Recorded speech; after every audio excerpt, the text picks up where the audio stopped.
John, it just came to me in a letter a few days ago. John Alexander, right. Dr. Alexander, with what resources you've had, what aspects of this have you been able to confirm?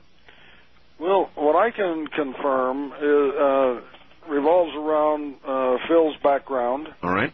That, as we mentioned earlier, he had come forward twice. We actually only mentioned one of the incidents, one, kind of the secret war that was going on. The other was a POW exploitation program that the KGB had run for 50 years, and that came out last year.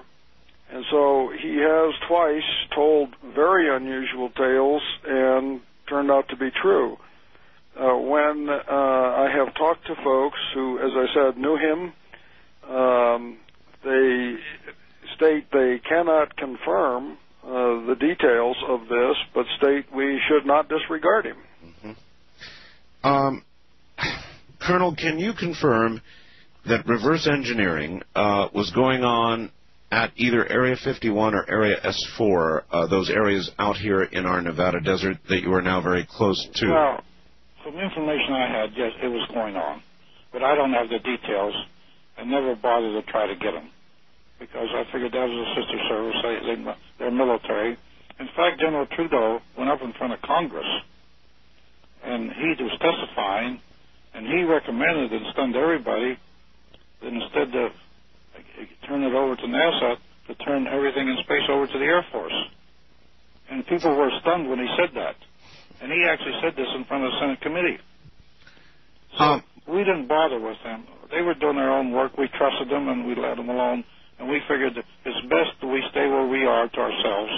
All right. To this day, how compartmentalized do you believe it is? For example, do you think the President and our current National Security Council are now in the loop, or is all of this still off to the side and a government, in effect, within a government that harbors this information? Well, the government, when you talk about the government, it's a huge organization. Of course. And I said in some of my interviews, leave the government alone, it'll cover itself up. And that's true. That's what happened. It happened on my POW reports, missing POWs I sent from Japan. Kissinger, even in Scowcroft, said that those reports didn't exist, yet they were there. We found them later. People didn't want to do anything with them. When you touch UFOs, people run and hide for some reason. I know. And I guess it's still going on. Because I've been attacked, minor attack, so nothing of any consequence. And even Whitney Sabert, the man who wrote Communion? Yes. He told me, he said, Phil, at Roswell, Phil, some of the attacks are we treading on their territory.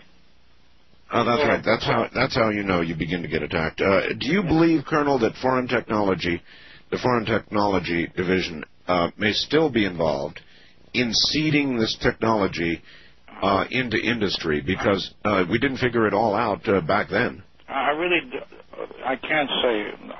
I'm not clear anymore, and I haven't been in contact for a while. Although people tell me, like these people in uniform just told me a week ago, it's still going on.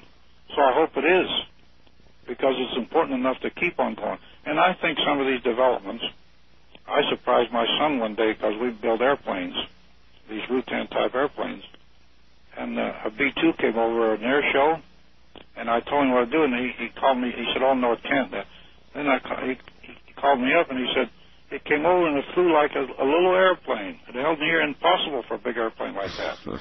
That means some of the developments are going into that craft. It has to be.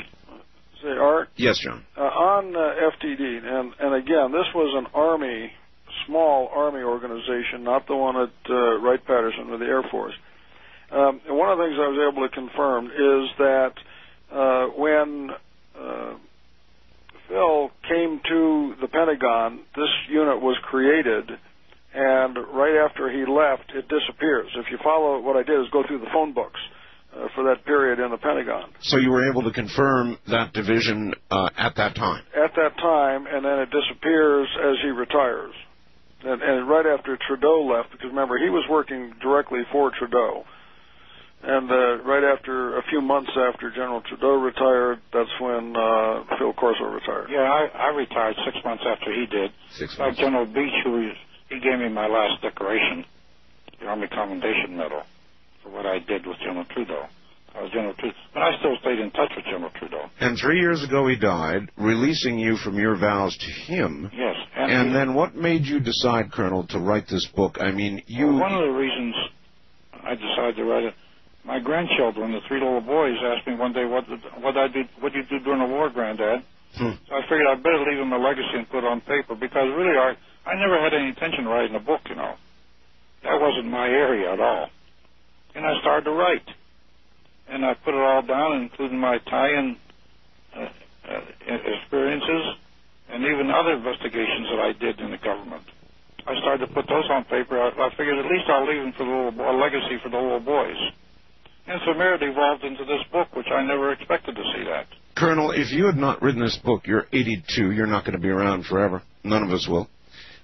Would we eventually, in your view, know about all of this? Would there be anybody to come forward, or would eventually all those who can tell the story you're now telling? Well, I think that most of them are gone, really, now. Remember, most of the people that were working with me were my age. They all had been honed in combat, and that's how we were able to keep the secret. There was a certain affinity between us. And I think that they're mostly all gone because a good percentage of them are older than I was. In fact, in the testimony, when I testified in front of Congress on missing persons, where I told because the families were sitting there, I said that when I met the boys, Pamela and John coming across, they were younger than me, maybe, and I'm 82 and I'm still here. Maybe some of them are still alive. Of course, it was a long shot, but at least there was some hope for the families. Sure. At one time, Barry Goldwater asked General LeMay about seeing the secret room, some secret room at Wright-Patt Air Force Base. Yeah. LeMay told Goldwater, actually cussed at him and said, never ask me about it again. Yeah, that's right. Was Goldwater unknowingly referring to your room? No, he was referring to Wright-Patterson. Wright-Patterson, where those bodies went and where you presume... I knew Goldwater. I used to go up his office and talk to him. Uh-huh. In fact, I notified him when his private line had been tapped by CIA. Did he ever ask you about this? No, he never did. He didn't know I was involved. And I never told him. The only one that knew really on Capitol Hill was Thurman knew, and Senator Eastland knew. But those were the only two. And McCormick knew. I forgot about McCormick. I was great friends with John McCormick, the Speaker of the House. He knew also. He knew. Because I went up to MIT with him and gave a lecture, and the speaker was a grand old man, and he was a good friend of mine. We got along real fine. So he knew. I told him about it. One wonders, and it is reasonable to ask, Colonel, why you are the only one who has come forward this publicly with this information. It's incredible. I don't know. Maybe I don't know any better. I don't know. I can't answer that, Art. All right, Colonel, hold on. We'll be back to you in a moment. Dr. John Alexander and Colonel Phillip J. Corso are my guests. Sit back, listen, you're hearing history. I'm Art Bell from the high desert. This is CBC.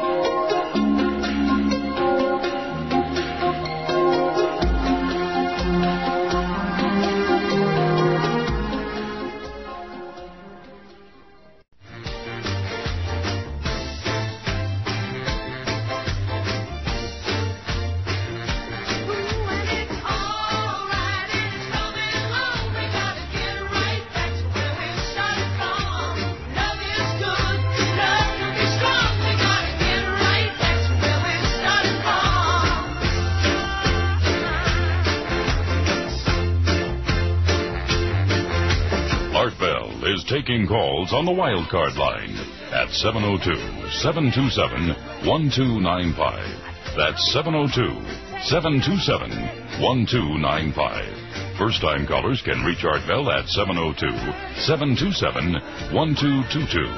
702-727-1222. Now, here again, Art Bell. Once again, here I am, Phillip J. Corso, retired colonel, and Dr. John Alexander are my guests. Listen closely. what you're hearing, you may not have another opportunity to hear. At any rate, back to our guests in a moment. Back down to my guests. Colonel